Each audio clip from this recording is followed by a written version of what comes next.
is the level of desire, energy that's given toward Donell Harris and his recruitment? Oh, see, the thing with Donell Harris, okay, Donell Harris was like a top 5 player in the 2021 class, defensive end from Booker T. Washington, committed to Miami for a good long time, but recently decommitted. At the time that he said he decommitted, he also said that he was trying to reclassify up to this current class in 2020.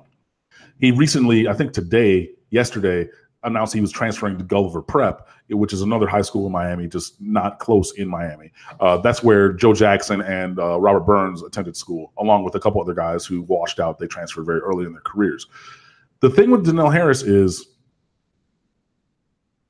what does he want out of his recruitment? You know what I mean? And I can't say, because I'm not going to say it, but you get what I mean, with it.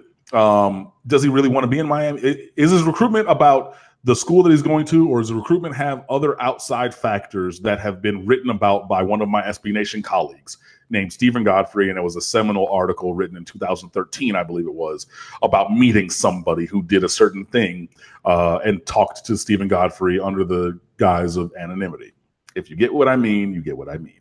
So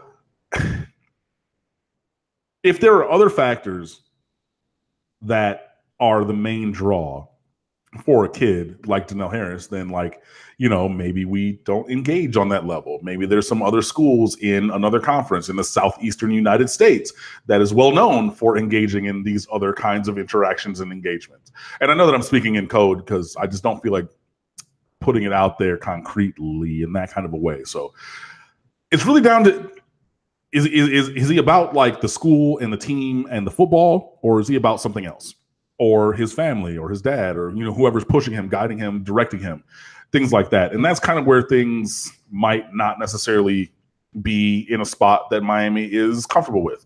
Or he decommitted and they just said, hey, explore around and maybe circle back to us. But a player of Donell Harris's caliber should be able to find a college home at a very high-end Power 5 school, no matter where that is: Georgia, Alabama, LSU, Florida, Florida State, Miami, whomever.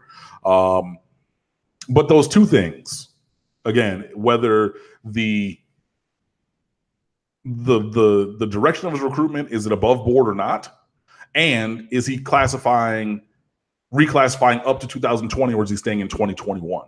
Those things matter, because the way that you recruit a kid who's a current junior and a current senior are different. So I think that those two things are concerns and considerations in this pursuit. And that's just me saying some stuff. I don't work for the athletic department. I don't represent them in that kind of a way. So take what I've said with a grain of salt, or, believe it wholeheartedly or ignore it completely. But that's what I have to say on the topic.